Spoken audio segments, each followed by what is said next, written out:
Fala galera rubro-negra, bom dia, boa tarde, boa noite, seja muito bem-vindo ao canal História do Tretes. Hoje nós vamos tentar esmiuçar um pouquinho a rivalidade entre Atlético Paranaense e Curitiba, tentar entender de onde vem essa rivalidade tão ferrenha entre entre esses dois clubes, essas duas instituições. Desde já eu peço para que você deixe o seu curtir, caso você goste, para que você deixe o seu comentário e para que você se inscreva no canal para receber maiores notificações, novas notificações de novos vídeos aí que eu for colocando para vocês sobre a história do Atlético Paranaense. Bom, então antes de nós falarmos então sobre a rivalidade, preciso que a gente contextualize um pouquinho o nascimento do futebol aqui no estado do Paraná. Em primeiro lugar, devemos ter em mente que o primeiro contato da capital paranaense com o futebol se deu muito provavelmente em 1903, quando Vitor Ferreira do Amaral trouxe do Rio de Janeiro a primeira bola e o primeiro manual de futebol. Daí até a data de 1909, de 1903 a 1909, nós temos notícias apenas esporádicas sobre a prática de futebol na capital da Paranaense e também no estado como um todo. Nós sabemos que clubes e escolas praticavam eventualmente esse esporte, mas ele ainda não era algo tão popular a ponto de receber grandes notificações da imprensa da época. Em 1909 acontece em Ponta Grossa um amistoso entre a Sociedade Teuto-Brasileira de Curitiba e o Ponta Grossense. Ponta Grossense acaba vencendo por 1-0. Essa Sociedade Teuto-Brasileira de Curitiba, ela é nada mais nada menos do que o cerne, a raiz do Curitiba Futebol Clube.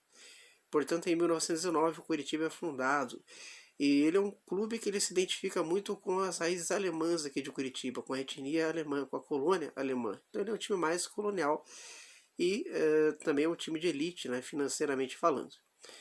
Em 1910, nós temos o surgimento do Paraná Sporting Clube, que era um clube formado basicamente por funcionários da American Brazilian Engineering e do London Bank. Esses funcionários eles eram em sua maioria ingleses, mas o clube não era restrito apenas aos ingleses aqui da capital. Ele era também formado pela aristocracia paranaense. E também da aristocracia nós temos em 1912, mais precisamente no dia 22 de maio, a fundação do Internacional Futebol Clube, formado por Joaquim Américo e seus companheiros, que também era um clube de elite. Portanto, assim como em todo o território nacional onde o futebol se estabeleceu, em suas origens, aqui no Paraná também não foi diferente. Ele era um jogo, um esporte praticado, sobretudo para os ricos. Então não era muito bem visto que a classe pobre também o praticasse ou que os negros também praticassem.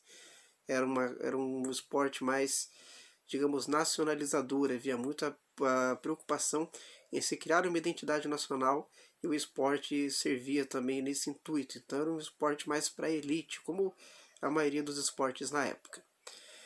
Ocorre que, com a popularização do esporte, muitos clubes foram surgindo, inclusive aqui no Paraná. Nós temos aí a partir de 1912, 1913, 1914, a fundação de vários clubes pequenos, como por exemplo, pequenos que eu digo em termos de relevância social. Nós temos aí o Savoy surgindo, nós temos o Palestra Itália surgindo, nós temos o Britânia, que depois vai tomar conta do futebol paranaense, que sendo ex-campeão paranaense no fim dos anos 10 e início dos anos 20, o Marumbi, o Diocesano, e dentre uma série de outros. Então, começam a surgir todas essas agremiações pequenas, e aí então surge a ideia de fazer uma liga esportiva, justamente para que os aristocratas ainda continuem mandando no esporte paranaense. Portanto, uma das raízes dessa rivalidade entre Atlético Paranaense e Curitiba, se formos pensar na origem, já surge nessa questão da hegemonia do Estado.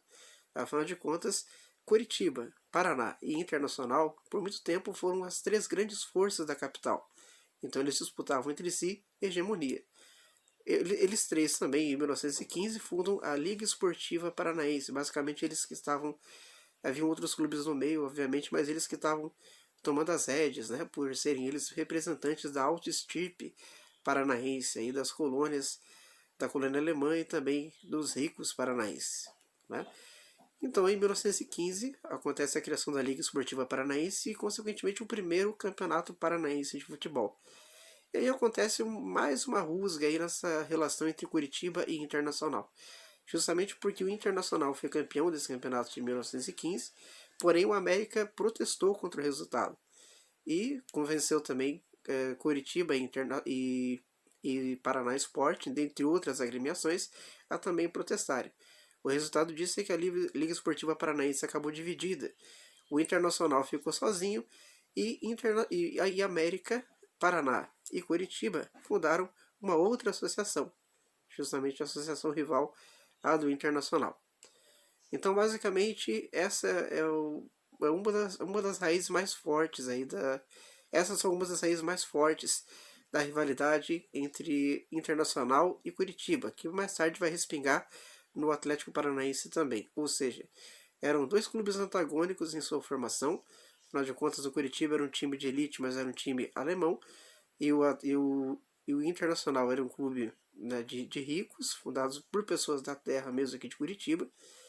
Os dois disputavam hegemonia e houve essa rusga em relação à criação da liga, né? Ou seja, a liga acabou dividida, foi cada um para um canto, o Internacional acabou isolado contra América, contra Paraná Sport e contra o Curitiba.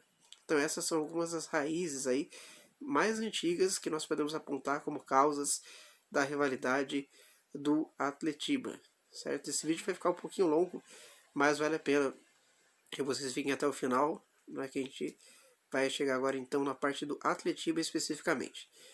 Então, em 26 de março, né, de 1924, surge o Atlético Paranaense, e ele já nasce então com toda essa carga emocional, né? Ou seja, essa rivalidade entre Internacional, América e Curitiba. Então tudo isso acaba sendo meio que jogado ele também para o Atlético Paranaense. Soma-se a isso a questão da torcida, porque o Atlético Paranaense ele nasce também com uma torcida grande, já por assim dizer. Afinal de contas, ele junta a torcida de América e Internacional. Então ele também rivaliza nesse sentido com o Curitiba. E também em termos de importância, afinal de contas, a torcida do Atlético Paranaense ela é formada pelas grandes elites também. Então aí você já tem vários desses fatores. E o primeiro clássico entre os dois acaba fomentando ainda mais, né? acaba jogando mais, digamos assim, mais lenha na fogueira, né? O Atlético Paranaense ele acaba vencendo o primeiro clássico, afinal foi no torneio início, mas conta com uma vitória, afinal de contas, por 2-0, né? E aí o Curitiba acaba ficando mordido um pouquinho com essa situação toda, né? Então o primeiro clássico entre Atlético e Curitiba acaba em 2-0 para o Atlético Paranaense. Depois no Campeonato Paranaense o Coxa acaba descontando com uma sonora goleada, né? Mas aquela batidinha inicial ali acabou marcando também entre as duas agremiações. E talvez o fato que seja muito marcante, né, que ajudou a fixar muito essa rivalidade entre Atlético Paranaense e Curitiba foi a criação da Taça Fox.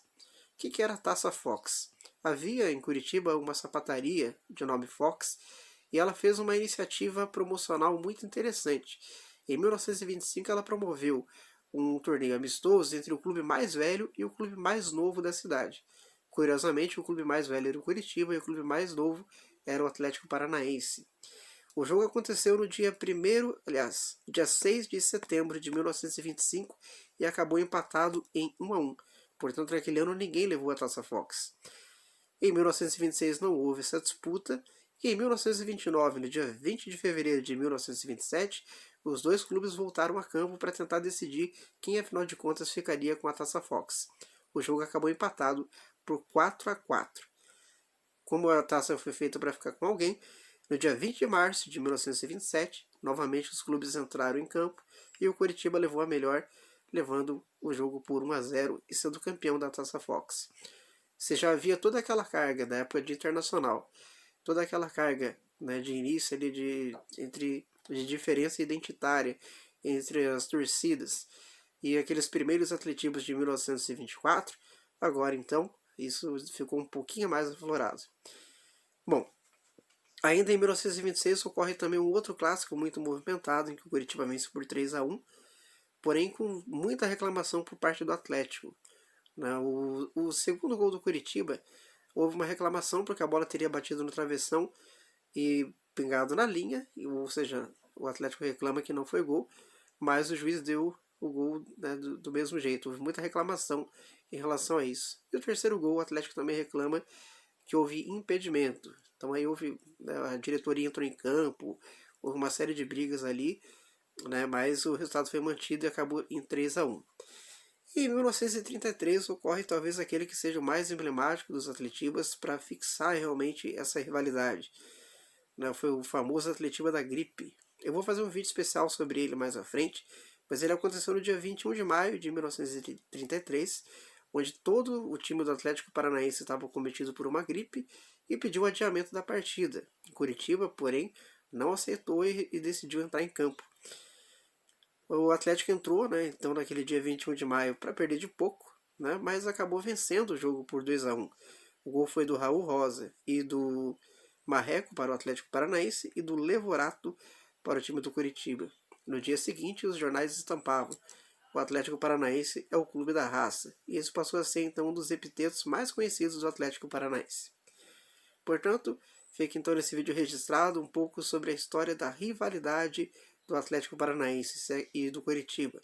Então, se existe algum fator histórico para isso, as origens dos dois clubes em elites diferentes, a disputa de hegemonia entre Internacional, América e Curitiba, lá no início do futebol paranaense, que depois, né, acabou sendo transmitida essa carga para o próprio Atlético Paranaense, e o surgimento então do Atlético Paranaense com toda essa carga emocional lá do passado, e também por ele ser parte de uma elite diferente da elite do Curitiba, certo? Então fica aqui então essa contribuição um pouco curta, mas, né, de algum valor aí, para, já que aqui no YouTube nós ainda não temos nenhum tipo de material falando sobre o Atletiba especificamente, sobre esses detalhes. Então fica aí para você, fã do futebol, você que gosta do esporte. Perdão se o vídeo ficou longo. Nos próximos eu vou tentar me organizar para que eles fiquem mais curtos e mais sucintos. Tudo bem? Salve, nação rubro-negra. Fiquem na paz. Saudações rubro-negras.